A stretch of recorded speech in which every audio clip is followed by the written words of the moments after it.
हम बनवासी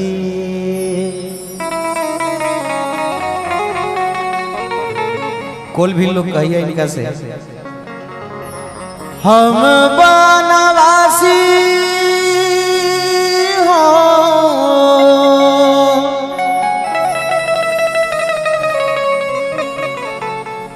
हम बनवासी हो अरे कोल भील के बेटवारी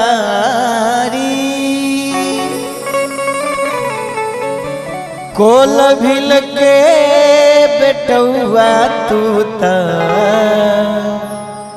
राजा बाबू हौआ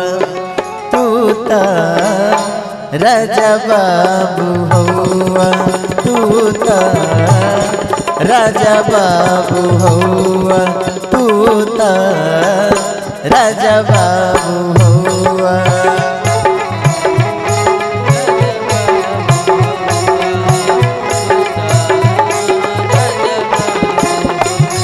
हम बनवासी हो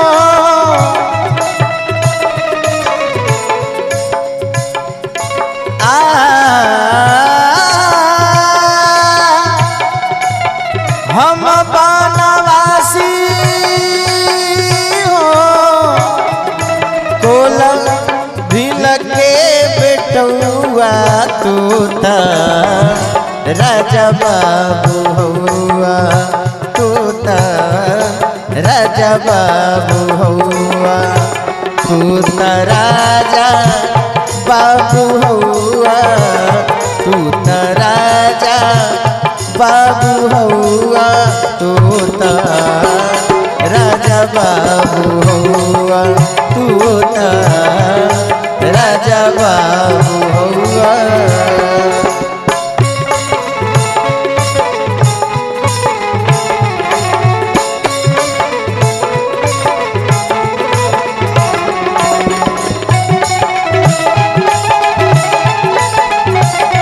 सुनील भाई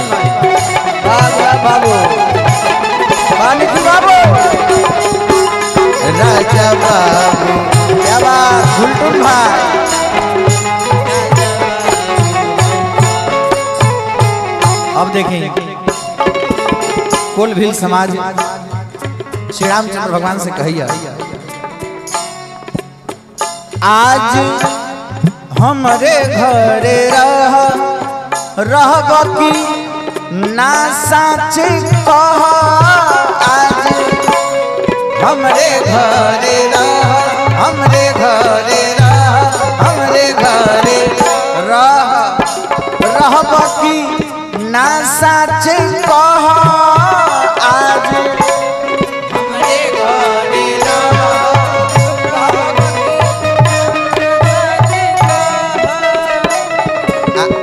अगर रहब तो व्यवस्था का बा बनवा में मिली हो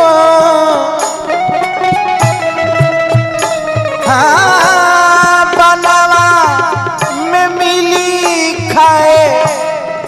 पान फल पतुआ तू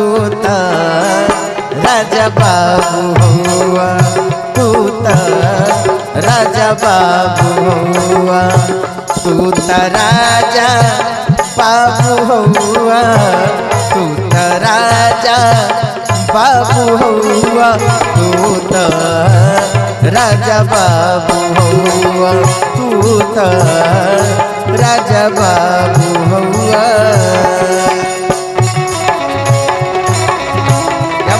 जय हो जय हो